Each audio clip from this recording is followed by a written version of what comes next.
Hello everyone, তো আবার নতুন একটা ভিডিও নিয়ে চলে আসলাম। তো তোমরা দেখতে পাচ্ছ ফার্স্টেই কুমড়ো আর আলু কেটে ভালো করে পরিষ্কার করে ধুয়ে রাখা ছিল। তারপরে এখানে মাছগুলো হলুদ আর নুন মাখিয়ে ভাজছে মা। তো এখানে ডালও ধোয়া ধুয়ে কমপ্লিট। এটা ছিল সজনে ডাঁটা, আমাদের বাড়িতে সবাই খুব পছন্দ করে। আর এখানে পেঁয়াজ, টমেটো, আদা রসুন সব পেস্ট করে রাখা ছিল। আর ভাত ওদিকে ফোটা রেডি। তো এখানে গরম হাঁড়িতে তেল গরম করে তার উপরে একে একে পেঁয়াজ কুচি, লঙ্কা কুচি দিয়ে নাড়াচাড়া করে ভালো করে, আর একটু হালকা নুন দিয়ে দেবে যাতে পেঁয়াজটা ভালো করে লাল হয়ে যায়।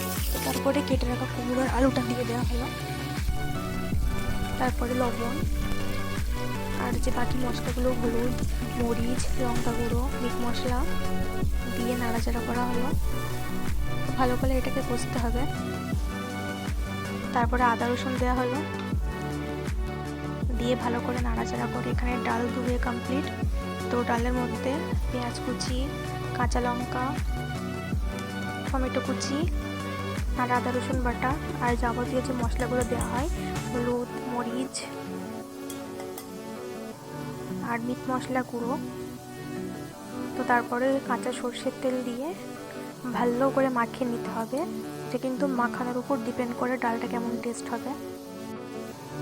তো লবণটা কিন্তু এখন দেওয়া হয়নি, লবণটা একদম শেষে দেওয়া হবে যখন ডাল ফুটে যাবে তখন। তো পরিমাণ মতন জল দেওয়া হলো।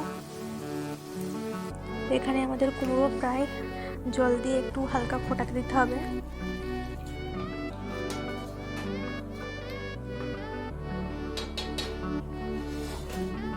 তো এখানে আমাদের ভাতও ফুটে গেছে।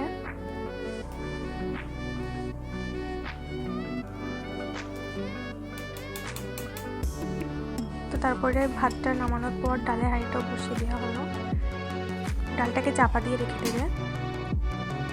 তো এখানে আমাদের মোটামুটি রান্না প্রায় হতে চলেছে। এখানে ভাতও নামানো হয়ে গেছে। তো এখানে অনেক জামা কাপড় জড়ো হয়েছে, তার মা এখানে ওয়াশিং মেশিনে জামা কাপড়গুলো কেচে নিচ্ছিল। তারপরে চলো তোমাদের বিয়ার ঘর যেগুলো অনেক নোংরা হয়ে গেছিলো, সকালের বিছানা তখন তোলা হয়নি, তার বিছানাটা মা গুছিয়ে দিচ্ছিল। তো এখন অবস্থা দেখো, আর এটা হলো পরের অবস্থা। তো দেখতে পাচ্ছ কত সুন্দর ক্লিন হয়ে গেছে, ঘরটা একদম চকচক করছে। আর আমাদের বাড়িতে বেসিক্যালি সব কি সাদা বেডশিট বিছানো হয়।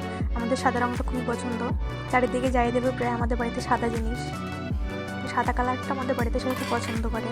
তো ডাল এখানে ফুটে গেছে, ডালের জলও শুকিয়ে গেছে, হালকা নেড়ে চেড়ে তারপর ডালের মধ্যে সজনের ডাঁটা যেগুলো মা ধুয়ে রেখেছিল সেগুলো ঢেলে দিয়েছে।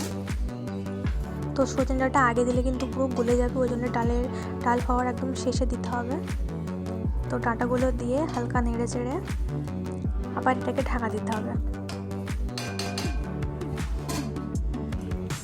আর এখানে আমাদের কুমড়ো ফুটতে শুরু হয়ে গেছে। তো আর একবার ভালো করে নেড়ে দেওয়া হলো, আবার চাপা দিয়ে দেওয়া হলো। তো এখানে মায়ের পরে আমার ঘরে চলে যাচ্ছে। তো আমার ঘর খুবই অগোছালো করে রাখি আমি, তো মা এক্ষুনি গুছিয়ে দেবে সব কিছুই। তো দেখো ঘর পুরো চকচকে হয়ে গেছে। এখানে বালিশের অর্ডার পরিয়ে দিচ্ছে মা।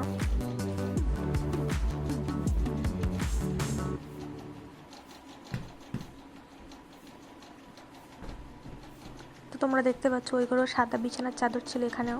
তো বললাম সাদা জিনিসটা আমাদের বাড়িতে খুব ইউজ হয়। তো তারপরে আবার চলে আসলো রান্নাঘরে। এখানে আমাদের ডাল মোটামুটি রেডি।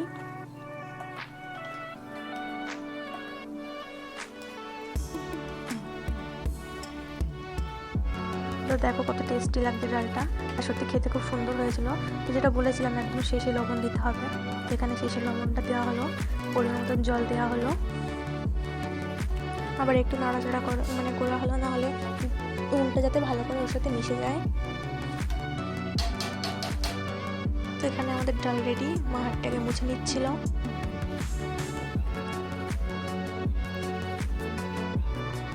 তো তারপরে এটাকে চাপা দিয়ে দেবে যাতে হালকা একটু ফুটুক, তারপরে নামিয়ে নেওয়া হবে ডালটাকে। তো এখানে কুমড়ো প্রায় গলে গেছে। তো একদম সুন্দর করে কষিয়ে নেবে। দেখতে পাচ্ছ কালারটা কত সুন্দর এসেছে, লাল লাল একদম।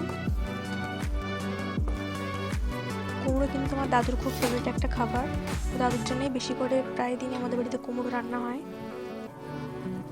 তো দেখতে পাচ্ছি এখানে আলুও গলে গেছে, মা দেখে নিচ্ছিল গলেছে কিনা। তো এখানে আরেকটু জল দিয়ে দিল। তারপরে চাপা দিয়ে দিল। তো এখানে আমাদের তরকারি ফুটে গেছে, তো তার উপরে ভাজা মাছগুলো দিল।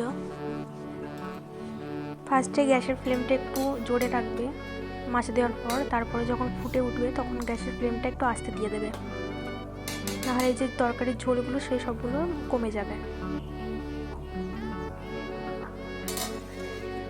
তো এটাকে চাপা দিয়ে দেখো গ্যাসের ফ্লেমটা একদম আস্তে করে দিল মা।